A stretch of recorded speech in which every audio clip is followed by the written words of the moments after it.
సామానందుకు అబ్బాయి ఇగో ఇంకా చేస్తా. చూసావా రొయ్యలు రొయ్యలు ఎలా ఉన్నా చూసావా? ఇలా రౌండ్గా ఉన్నాయి. రౌండ్గా ఉండకపోతే ఎలాగుంటాయరా? వంకరగా ఉంటాయి, ఎలాగుంటాయి.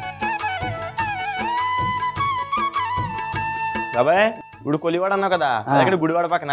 గుడివాడ పక్కన కాదు, బొంబాయి పక్కన. బొంబాయి పక్కన ఆ ప్రాంతంలో ఈ బాగా వండుకుని తింటారు. అదనమాట.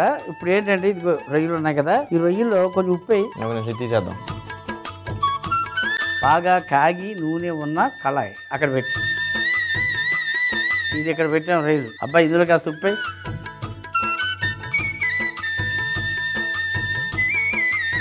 ఇదిగో పసుపు, నిమ్మరసం బాగా కలుపు.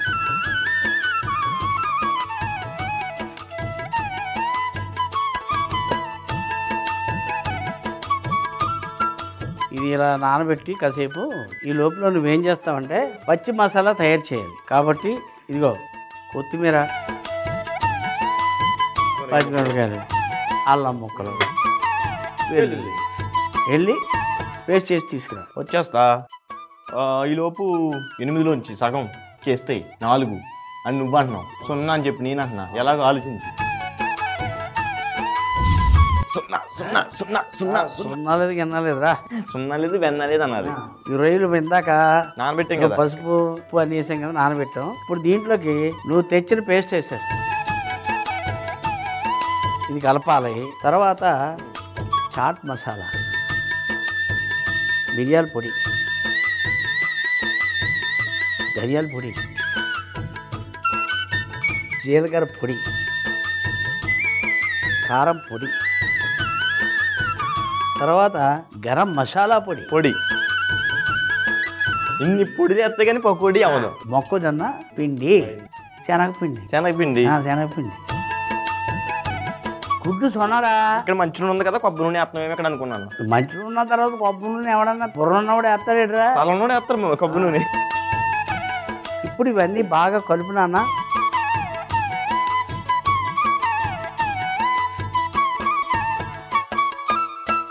గుడ్డు తెల్ల సొన కూడా వేసాం.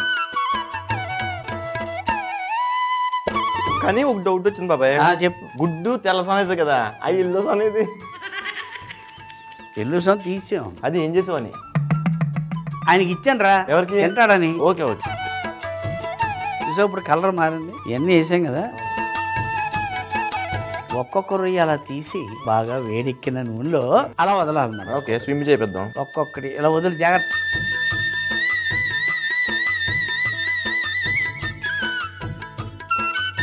వేసే గబగబ వేయాలి.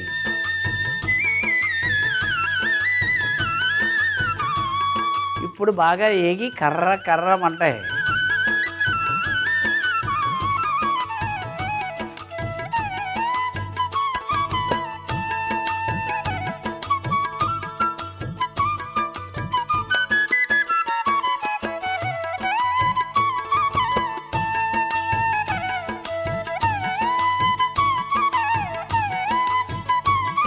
తీసిన ఎక్కడికి వెళ్ళిపోతుంది, ఇదంతా ఖాళీగానే ఉంటుంది. అటు లోపలికి వెళ్ళిపోతుంది అనమాట ఆ ఫోర్స్ కి. అదే కింద చూసేబట్టి కిందగానే పడిపోతున్నాయేమో. అదే మరి ఎలాగే ఉంటది. 8లో సగం తీస్తే 0 అని కూడా తెలివితేటలు ఏమంటే.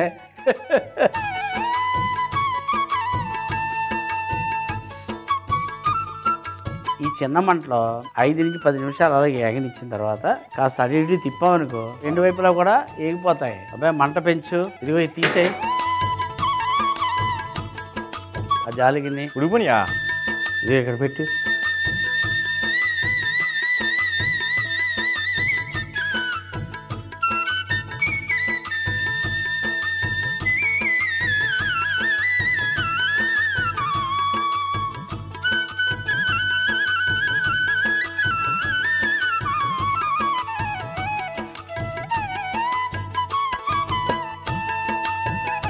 అసలు నీకు పేరు ఎలా పెట్టాలని ఎందుకు అనిపించింది? కొలివాడ రొయ్యల పకోడీ అని. నేను ఎందుకు చెప్పాను కదా, కొలివాడలో చేపలు అవి పడుతూ ఉంటారు. అది ఒక ప్రాంతం. అవును, ఆ ప్రాంతంలో ఇవి చేసుకుంటారు బాగానే. పట్టి ప్రాంతాలు చాలా ఉన్నాయి కదా, మనకు కూడా చాలా ఉన్నాయి. ఇప్పుడు అంతర్వేది వెళ్ళాం అనుకో, అక్కడ చాలా మంది పడుతూ ఉంటారు. కాకినాడ వెళ్ళాం అనుకో, ఆ బోట్లు అక్కడ వైజాగ్ తర్వాత పోర్టుల దగ్గర పడుతూ ఉంటారు. మరి నువ్వు ప్రత్యేకంగా ముంబై దాకా ఎందుకు వెళ్ళావని చెప్పి చిన్న డౌట్ వచ్చింది నాకు. బొంబాయి ప్రాంతంలో ఇలా వండుతారు, అది మనం వండుతున్నాం. ఆ ప్రాంతంలో వండి వంటకం కాబట్టి దాన్ని నువ్వు ఇక్కడ తీసుకొచ్చావు, అవును, పరిచయం చేస్తున్నావు నాకు. మాకు నుంచి ఏమన్నా వస్తున్నారా బాబాయ్ టేస్ట్ చేస్తాకి? ఎక్కడి నుంచి? నుంచి. పులివాడి నుంచి ఎవరు రారు. ఒకడు ఉన్నాడు మా వాడు, 8లోంచి 8 సగం చేస్తే 0 అని అంటున్నాడు. ఆడొస్తాడు.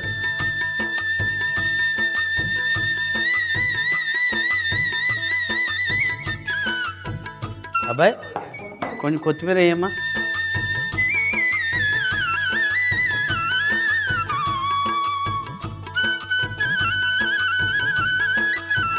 ముందుగా రొయ్యల్లో ఉప్పు, పసుపు, నిమ్మరసం వేసి బాగా కలిపి పక్కన పెట్టుకోవాలి. తర్వాత కొత్తిమీర, పచ్చిమిర్చి ముక్కలు, వెల్లుల్లి, అల్లం ముక్కలు వేసి పేస్ట్ చేసుకోవాలి. కలిపి పెట్టుకున్న రొయ్యల్లో మనం చేసిన పేస్ట్, చాట్ మసాలా, మిరియాల పొడి, ధనియాల పొడి, జీలకర్ర పొడి, కారం పొడి, గరం మసాలా, మొక్కజొన్న పిండి, శనగపిండి, గుడ్డు సొన వేసి బాగా కలిపి వేడి నూనెలో వేసి మంచి కలర్ వచ్చే వరకు వేయించుకొని పైన కొత్తిమీర చల్లుకుంటే పులివాడ రొయ్యల పకోడీ రెడీ.